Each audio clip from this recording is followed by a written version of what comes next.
2Faced. They have a couple points themselves. That's their earlier victory against PV, but they would, of course, still like a win here as well. I think this is definitely more of a must-win for 2Faced than it is for Arial.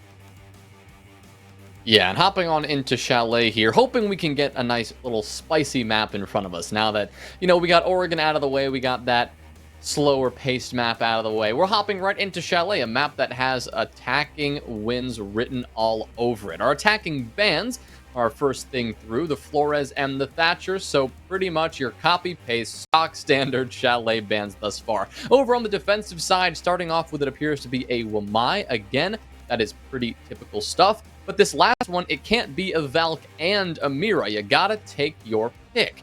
Leaving one of those on the board really can shake things up, and it does appear that we're going to have the Valkyrie taken off the board instead. So Mira is going to be a factor. We're likely going to see her on most of these sites. Maybe Kitchen and Dining, the only exception. But anytime you're holding down that top floor, whether the library side or the master and office side, those Mira windows are a potent resource to have at your fingertips. Yeah, I mean, even then, even on Dining, you have one like by the plant half wall, one upstairs assisting the hold. Mira's pretty good on pretty much all of these sites. And of course, we've talked about the Flores and the Wamai a multitude of times. It's one of those bands where they just go hand in hand. It's like Nomad and Valkyrie. It's like a lot of times like Thatcher and Cade on a map like Clubhouse. Flores ban strengthens the shield play a ton, especially if you don't have a Thatcher on the board. You just don't want to have to slog through all of that defender utility. You take the Wamai away, and you alleviate some of that. And of course, Valkyrie or Mira tends to be the last one. And on a map like Chalet, with how complex it is and how aggressively the defense can play it, or how aggressively the defense needs to play it in order to pull rounds over the attack, she definitely helps out. And with actually, strangely enough, with 2Faced starting on the defense, I guess they figure that they're going to be better with the Mira than they are the Valk.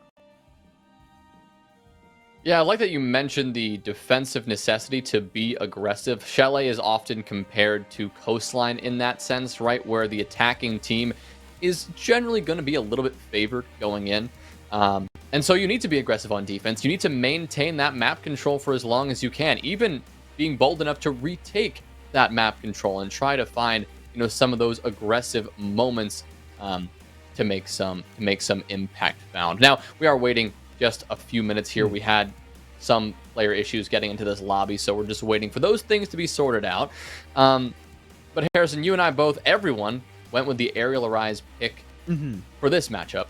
But 2Faced hasn't looked too bad. I mean, they were especially in week 1, they were one of those top few teams that at least CDAPS and Cookies, ranked up there in those top 5 in the power rankings.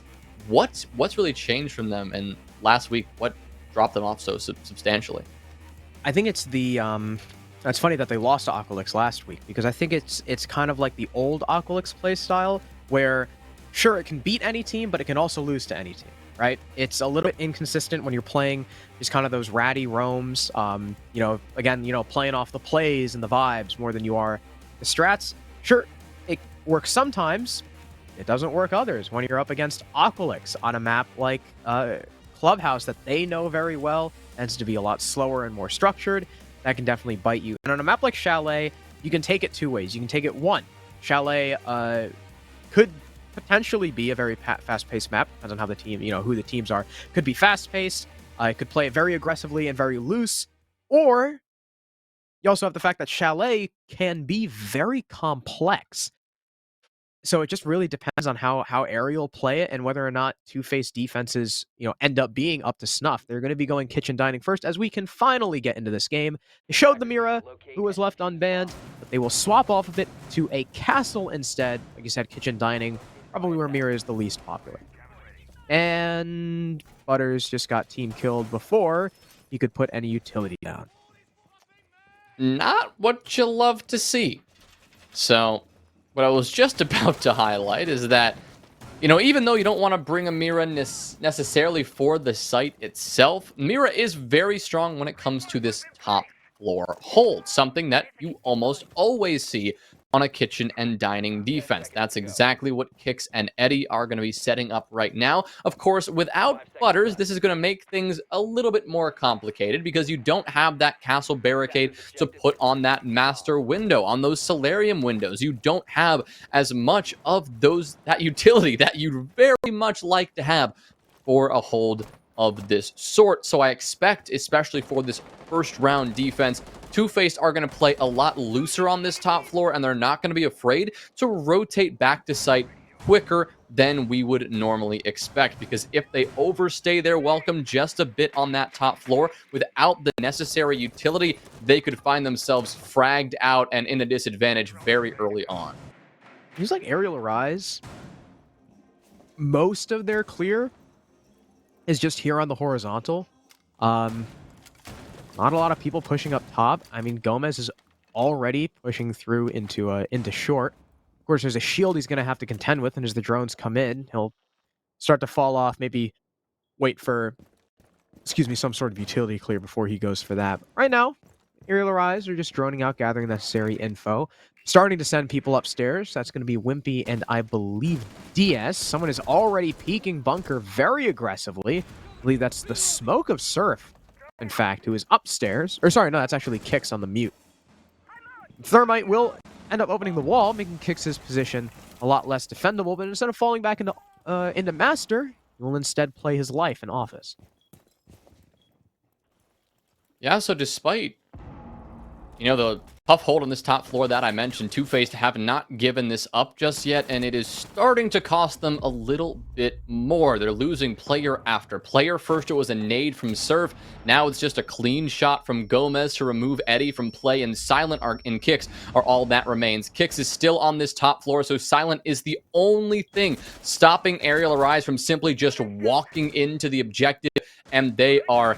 It looks like they're eager to do so. Kento's the first person to actually step on through. Kix will collect one up top in the meantime, but he'll have to rotate down in just a moment because everyone on the site is gone.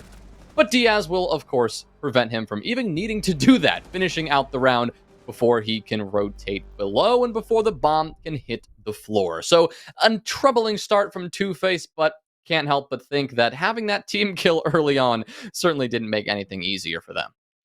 Yeah, it definitely didn't help. Castle Barricades, too, going to be pretty influential depending on how you're holding it. And there's not really a lot to say about that other than Arial having a really good clear. Kix was distracted upstairs, and they didn't even need the top control as long as Kix couldn't shoot through the floor holes because of the horizontal pressure on him. Meanwhile, downstairs, you have Gomez nading out Surf by the plant wall, and I think getting a second kill onto...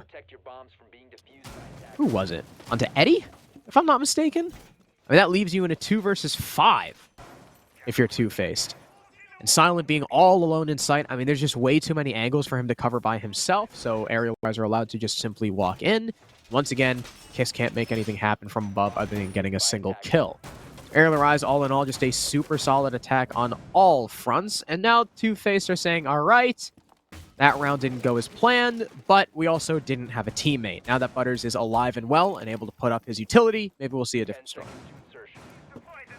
I'm now just realizing I may have said Surf got a nade kill rather than got naded, as, of course, the Smoke in this case. He doesn't have any nades in his pocket. He only has those toxic smokes, which he's definitely going to be hoping to be alive long enough to use in this round, because last time, yeah, that didn't happen. He was naded out pretty early. But once again, I mean, this is a curious approach from 2Faced. They are going right back to the same site. Of course, now with all 5 members alive past the prep phase, this will be markedly easier than before, but Arial Arise, they now got that practice round done. They know exactly what they're doing, and they probably know exactly what the setup that 2Faced are going to bring. And they're not changing anything up. 2Faced are bringing pretty much the same approach. Butters is, again, on that castle. You've got Kix on the mute. They're really spearheading this top floor hold as long as possible. And once again, Arial Arise are going through the same motions. They're entering on this first floor before eventually applying some pressure to the top floor. That's what Wimpy is doing with now. He'll be joined by Beastly. Of course, the Thermite will be using that exothermic charge on that square wall Gomez below, trying to force kicks back, and it will do more than that. It will take him down to open things up on the right foot for Arial Arise. That's a kill that they missed last time, too. Kicks persisted for quite a long time. We always mentioned the vertical where he could have made something happen, but, the horizontal pressure was enough so that he couldn't. But now they don't even need to worry about it. Beautifully placed nade from Gomez, and he's still got one in his pocket. You saw him take out Surf the Smoke last time he used it. Arial are still somewhat contested upstairs. You got, I believe that is Butters on the castle. No, Butters is downstairs. Who is that upstairs? Oh, it's Silent. Okay. Silent is still covering West Main. Butters, the castle on site. He'll take the first kill for his team, trading out Gomez. Niana already pretty much cleaned of utility, so it's not the biggest deal in the world, but it's still a competent gun off the board. And Arial Arise still looking to push in. That is a dastardly angle from Diaz, we'll call it. Waiting by the drone hole, and eventually he'll catch the feed he was looking for. Butters also extremely lit up by Wimpy outside the breach. A Lion call goes out. Is that going to call for the push? In comes Beastly looking for the kill. He'll fail to find Butters, actually. Butters just repeatedly peeking up and avoiding the shots, but Beastly still gets into his designated plant spot. Diaz finds yet another on the side of the Jaeger trying to come back downstairs. Kento aggressively pushes the player holding up top. And Butters, though, he's able to get one. The plant is still completed, and he's still finished by Diaz. A 3K by the Lion solidifies the second attack in a row for Arial. And despite having all 5 players in this lobby this time, honestly, that defense looked very similar to the previous round, even though Butters was a factor, and more than that, actually got at least one kill on that site, holding down Kitchen itself. Really nothing much changed. Arial Arise, the moment they knew they cleared out Square and they had at least a line of sight onto anybody who tried to retake that top floor, they said, you know what, it's time to push in and get that plant down. Beastly was the first player, of course, to spearhead that effort. He just waltzed on in, and although he didn't get a couple of shots that he'd like to have back onto Butters, it didn't matter. That's not his job. He sat in the corner and got the plant down. He forced 2Faced to get into the action themselves. They were the ones who then had to, all of a sudden, jump up from their hidey holes and make a move. And with the vertical control that Arial Arise firmly held, Eddie was unable to peer into those pre-placed vertical holes and stop the plant or even take out Beastly after the plant went down. Everything that Arial Arise could think of, they covered it perfectly, and 2Faced just couldn't quite get it down. It was, from the get-go, Arial Arise with the opening pick, and they really never let off the gas. Great 2 attacks in a row. They've got Kitchen and Dining, it seems, pretty down pat, and that means that 2Faced are now going to switch things up and head to Barn Games. We'll see if this site works out for them. Still not bringing the Mira, even though it's quite the popular operator here, especially for holding a library and bar stock. They will forego it. Instead, bringing Butters on the Alibi. We've also got Gomez on Nook. That's quite the interesting operator. We've seen Nook played on this site before. Usually, what she'll do is she goes downstairs, kind of hangs out and whine, and then once she gets the call from her team, she will push up the blue stairs. But that doesn't look like it's the strategy right now. Gomez might actually be the primary clear. He was following the drone for a second up West Main, but he'll think better of it and just drone out for himself downstairs, as there's not really usually a defender there, so he doesn't really have to play off of anybody else's drones. He just got to make the coasters all clear and sit down there, wait for the call for his team. Well, Harrison, speaking of places where defenders are not, I'm wondering where this library presence is from 2Faced, right? They don't have anybody in library proper. They do have someone on the top of those library stairs, but Surf sitting out here in what we call Blacktop, or the top of Fireplace Hall here on the mezzanine, he doesn't have that typical mirror window to work with, nor is there any pre-placed soft destruction to allow him to swing inside freely. Of course, he does have a doorway after all, and a couple of shots from Arial Arise will give him an additional angle to work with.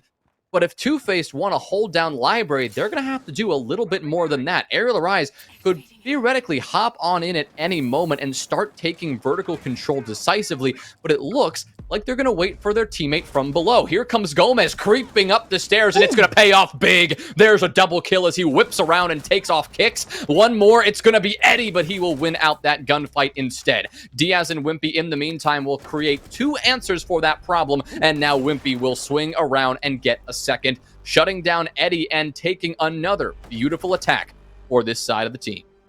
Wow, what an incredible play from Gomez. That's what we were waiting for. He got the call, pushed up blue, found the smoke there, snapped onto the guy, bar stock, and from there that completely opened up the defense for Arial. 2Faced struggled to try and bounce back. They had a player rotate down to capitalize on the Nook, and that allowed the other players from Arial to take the rest of top floors. There was really only one guy holding it. So the timing just all around for Arial that round was pretty much flawless. And now they're 3-0 on their attacking half. Now, while they're up 3-0, that's a pretty substantial lead. It is Chalet attack. This is an attacker-sided map. 2Faced still have the opportunity to bounce back in this half. But they're going to the same site again, Harrison, and this is something that I'd like to see them remedy, right? They did the same thing on Kitchen and Dining, back-to-back sites, and the outcome was identical, practically identical both times. That one I could understand a little bit more because you didn't have Butters the first time, and so you'd like to try it with all 5 members still in the game. But that Bar and Games defense was admittedly a little bit lackluster. I suppose they're hoping that they're not going to get caught off guard by another Nook play from below, because Arial Arise wouldn't be dastardly enough to attempt the same thing twice, and they'd be correct in that thought process. But that wasn't their only problem. Their library hold left a little bit to be desired. I'd love to see the Mira in play, or at least a bit of a heavier hold of that top floor, because it didn't seem that Arial Arise had much of a problem taking that. I mean, yes, with the sneaky play from Gomez, they got a couple of frags off site, but killing those players on the top of library stairs, I mean, that doesn't give you control of library. They already had that control anyway. At least for 2Faced, they will start this one out very different, as we just witnessed a fantastic spawn peek and Gomez shut down early. A great way to start. All right, so that's any way to turn your luck around. 2Faced decide, you know what? Playing Chalet like normal ain't working. Let's get aggressive. Let's play our game. They don't want Arial Arise to feel comfortable. Because, I mean, as with Arial, as with PB, as with any team in this league, if you let the other team get comfortable and you let them do what they want to do, that's where you start losing. So very good pick. I mean, not only on Gomez, who has been the spearhead so far for this team, he's also a big utility pick, right? The Yana clones to burn a Rooney Gates, gone 6, a couple nades as well. That's huge. Kento, coming up from the basement, though, is looking to just walk into the site. He'll see one, but poor trigger discipline. He'll end up missing the shot and revealing his position. A double kill happens for Butters, but there's the trade from Kento, but he'll shoot the alibi clone. His position is revealed. Eddie capitalizes. Eddie gets traded out by Wimpy, but now he and Diaz are stuck in the site in this 2v2, and they've got this hatch to worry about. Yeah, now the vertical control that I talk so much about, Arial Arise actually letting that go, because they both drop down. They no longer have this control, and now, I mean, 2Faced can simply retake that position. Surf will do so, but will skirt away from that initial challenge, because with 60 seconds left, they know that Arial Arise could still play a little bit patient. They don't want to overextend on this defense, because they are firmly in the power position. At the end of the day, Diaz still has to get this plant down, and that is not going to be possible as long as vertical control is still being held. You now put Butters in a perfect position to deny anybody from playing the outside on the post plant, and you are covering all your bases perfectly. You can see that Arial Arise, Wimpy, and Diaz, they're a little bit flustered, and they're actually going to go for a little bit of a top floor retake. However, Surf is ready for this. He'll light up Diaz and now spring into action. He'll call out for some help from Silent, who will shut down Diaz, and Surf will finish off with that final kill. So Arial Arise looking a little bit flustered, but great job from 2Faced from putting Arial Arise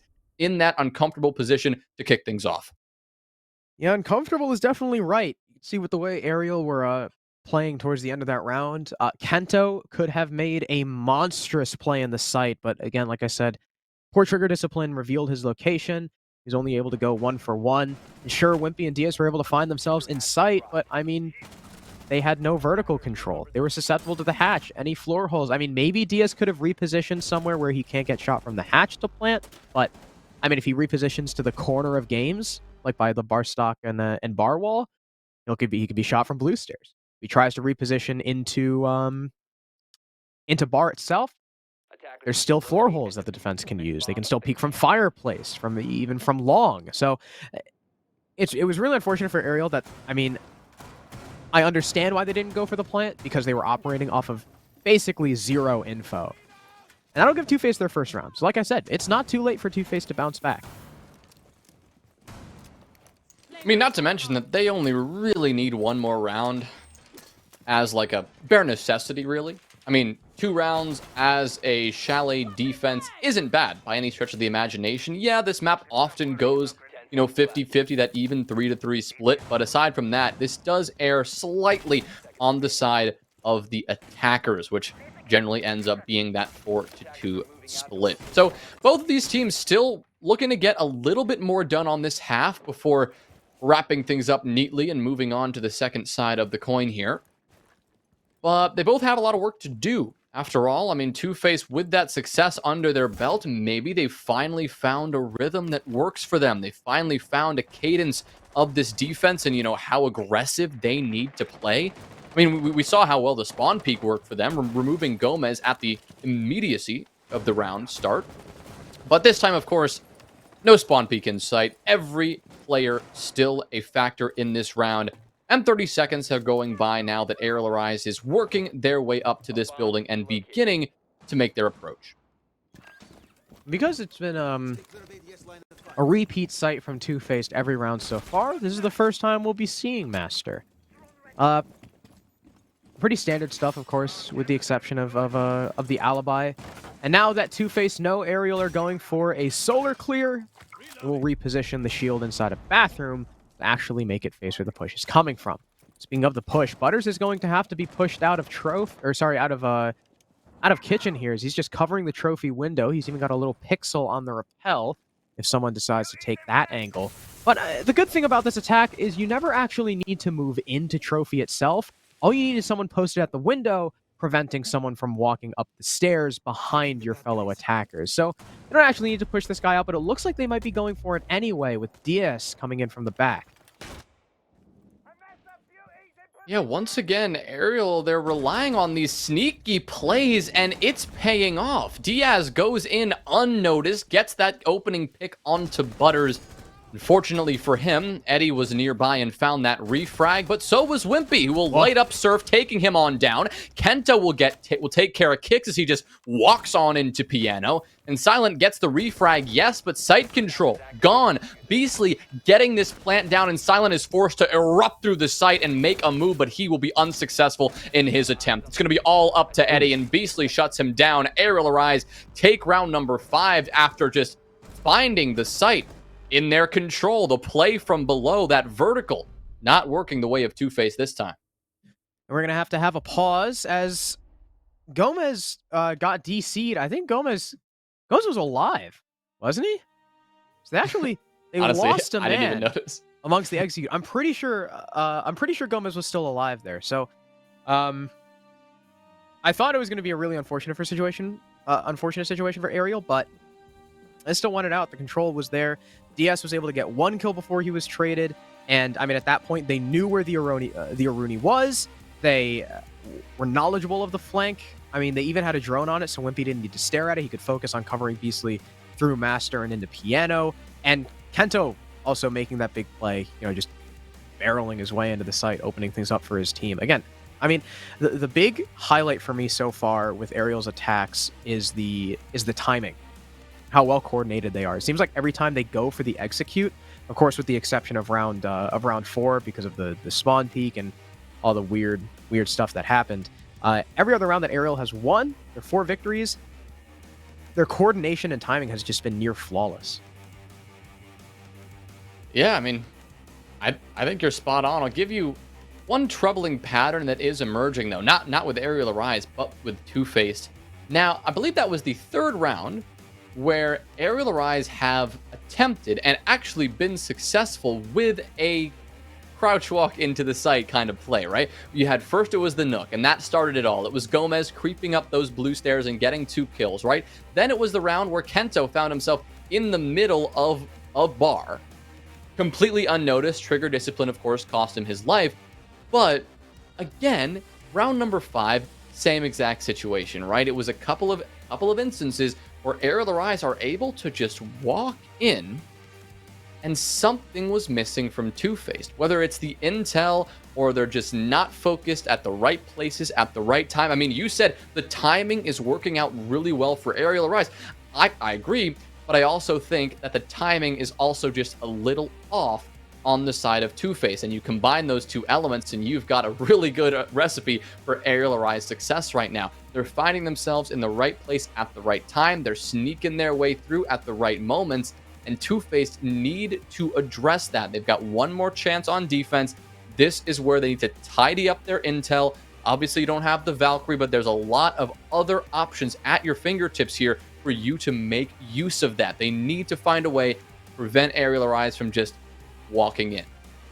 And it looks like we are ready to go back in. Gomez has rejoined. And, of course, we are attacking Master once again. 2Faced are a fan of the repeat sites. And unfortunately, we're not going to be seeing Iana, or we're not going to be seeing Nook from Gomez as he's 6th to the Iana. Something else too. Eddie, off of Rooney, a very good operator, a staple of this top floor bomb site. He's going to swap to Legion. And one thing that Legion can do is, I mean, it can disrupt the timing of your attack, right? If you place those goo mines in and around the openings of the site where the attackers are going to be coming from, if you catch one mid-execute with a goo mine and they have to back off to take it out, or you're getting the sound cues that they're pushing because they make those little like hurt noises, you could potentially disrupt the timing of Arial. Well, Master in office again. I mean, it seems that 2Faced are addicted to repeating the same sites twice. Which, in one instance, did work out, right? In round number 4, they were able to make Baron games happen the second time around. Now, the adjustments here are interesting, right? You've got Eddie pulling out the Legion, which is always a bizarre pick at this level of competitive play. But sometimes you need a bizarre pick to shake things up. When it's not going your way, you need to make some dramatic changes. And giving Eddie the T5, I mean, maybe that's the perfect solution. A fantastic weapon on a fantastic player. And maybe, maybe it'll go in your favor a little bit more. But Diaz, from out in the grapes, he's all the way up in that in the little elevated gazebo there, the sniper's perch. He'll take the head of Silent with a quick 1-2 punch, and 2Faced already find themselves in the disadvantage. Wow, I think that was a one-tap too, wasn't it? Yeah, maybe. I only heard maybe more than one shot, but I thought I only heard one shot from the Lion in particular, because the gun makes a very distinct sound. It does. Either way, that must have been a beautiful one from Diaz. Wish we could have seen it, but like you said, early advantage. I mean, we're only a minute in, and Arial are already knocking on the door to sight. Instead of a solar take this time, though, they have swapped things up dramatically. There is nobody on that side of the map. This is completely over towards Bunker and Piano, which, I mean, while it's a bit of more of a commitment when it comes to utility, still a very good take if you can pull it off. Another Lion scan goes out, but no one will push off of it, at least not yet. Kix is going to be the first man in contention playing behind the half wall, and that's a very dangerous position for him, as Diaz is still out on the gazebo rather than on the double window. He ran all the way back for whatever reason. Gomez eats a C4, but it does not kill him. And with a minute 13, Arial Arise are likely going to be getting a move on soon. Well, it'll start off with a good frag from Gomez, as Kix will be felled here. I mean, and Diaz is, he's doing his job. Normally, he'd be on that window rappel, and he'd be shooting, he'd be having a little bit of an easier time taking those fights. But for now, he is in a very safe position. However, he won't be able to support his teammate, Kento, who will be taken down by a great shot from Eddie. But still, Arial Arise hold the advantage by a slim margin. A 4v3. They haven't dealt with the player down below just yet, but right now their sole focus is just going to be getting this plant down. You gotta worry about the C4 from below, though. But where's the call? Nothing is coming out. Butters finally tries to get that C4 on point, but there's no floor holes for him to get that through, and the diffuser is going to go down uncontested. Eddie gets one, taking down Gomez on the coverage, but now it's going to have to be a 2v3 retake with Eddie and Butters against the world. Eddie will try to attempt to go for this long angle towards Blacktop, but Wimpy shuts him down, and Butters is all that remains. He'll work his way through, has no idea where the 90 HP worth of damage just came from. Nearly a hopeless endeavor, but he needs to get going. Only 15 seconds left on this defuse timer, and he is stalling out, and it is Wimpy with a hip-fire pistol headshot to finish out the half from Arial Arise, a 5-1 split. Yeah, I mean, that was just a stock standard attack. Open the bunker wall, get a couple picks into the site. And I like Beastly's plant spot, too. Planting under the cover of the defense's own smokes, really. Not pushing all the way up to the half wall. You can see the defense didn't expect it. Butter C4 went completely wide, and he was safe. I also want to point out, I don't know if you spotted this, Jonah. Did you see, right before Gomez got the kill on the kicks, who was on the half wall, they threw a nade into the balcony doorway. Huh. Now, I don't know if that was just to open the barricade, but if it did go inside and roll towards kicks, that might have flushed kicks out and forced him to rotate and forced him to peek. So if that's the case, that's freaking brilliant. If not, if it was just a coincidence, well, I guess it was just lucky timing.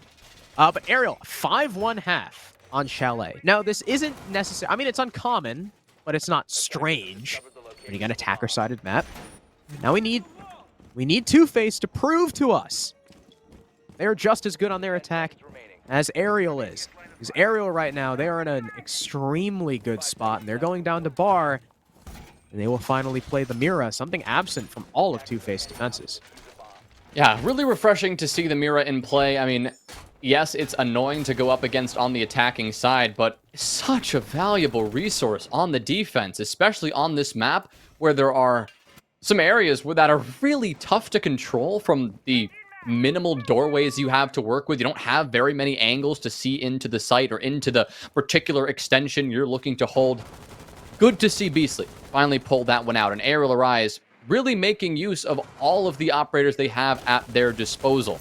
2Faced making the odd decision to like turn to the Melusi and turn towards the Legion rather than making that Mira decision, which should have been a lot clearer of a decision a bit earlier on. But for now, we'll give credit to 2Faced because on their attack, they so far haven't had too much of a problem with it. After all, they're just beginning their stages of this library approach, and they're still trying to figure out what they're dealing with. Diaz is one of those players in particular who will actually burn a C4 as he tries to make a quick escape. That C4 actually, it looked like it was used to open up the hatch, unless it was already pre-done. So he will make a quick escape, and he'll be fine for now.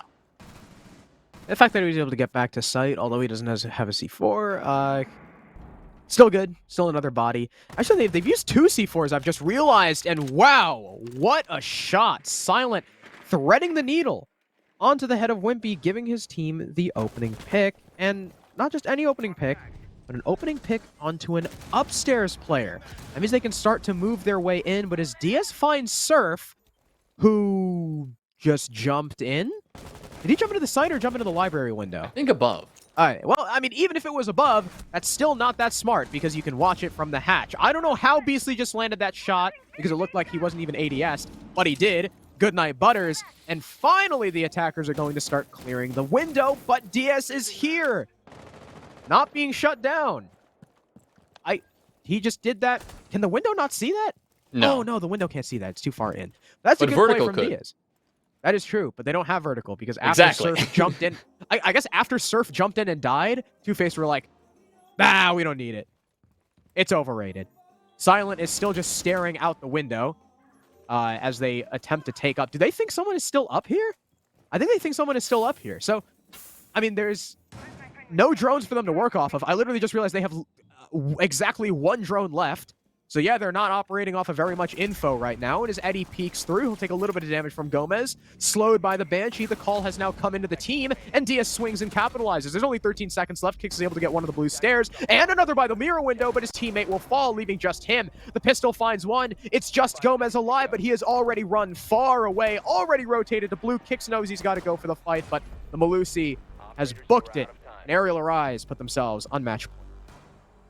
A bit too close for comfort there at the end, but it really was an Arial Arise round the entire way. I mean, just starting with that interesting decision from Surf to jump in above, and then an even more peculiar decision from 2Faced to ignore top floor control for basically the next 60 seconds. I mean, once they lost that first player, they said, you know what, let's just pummel our way into the objective below and try to force the issue there, failing to realize that Arial Arise had a lot of options at their disposal if vertical control is not being pressured. One of those, of course, as we saw during that round, was shooting out those X-Kairos pellets. As they landed on that mirror window, it didn't matter, because without vertical control, Diaz could still sit in the middle of that bar rotate, shoot out those pellets, and move on with his day. From there, we saw 2Faced struggle with that top floor clear. They tried to adjust and then take vertical, but by that time, they had wasted so much time off the clock. And their intel, as you highlighted, their lack of drones was a serious problem. Unfortunately for them, it seemed that those intel problems, just letting Arial walk in on their defensive side, has kind of persisted over to the attack, and just a couple of missteps, lack of intel, proving a little bit too much to overcome, at least on their first attacking round. Yeah, they're going to need to, I mean, they don't have any feeler rounds. That was the feeler round. Hopefully they've gleaned enough info from that one to know how Arial is going to play, because they need to be flawless in the next 5. 5 in a row, Jonah. That's tough. Yeah. For any team, on any side, on any map. What? He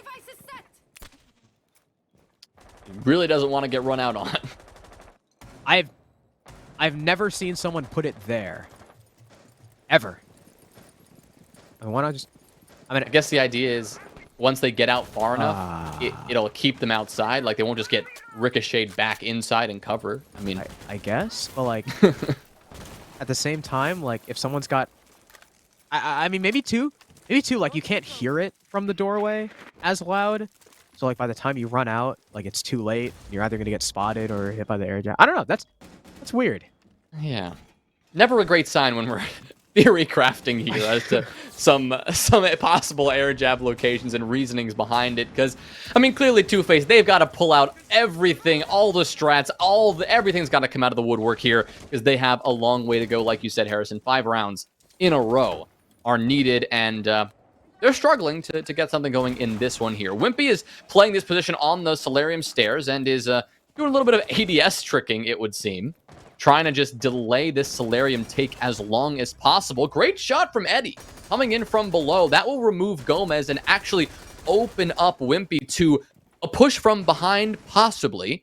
Eddie is trying to apply some pressure from below, but all Wimpy has to do is not swing that, and you'll be fine. You're still able to hold these players on this rappel down, prevent them from swinging in. I mean, Silent can't actually see Wimpy. This is the best angle he's going to get, and nobody is actually pushing in to deal with it. Surf is nearby, but he's out of grenades, so he's not going to be able to force Wimpy out. It looks like Wimpy will just get out of there himself, making a quick escape, and they missed him. How did that happen? They've got no idea where he is. Still, a couple of bullets will miss, and a miracle that Kix is able to find that headshot. Wimpy missing a huge opportunity. Door open for 2Faced now.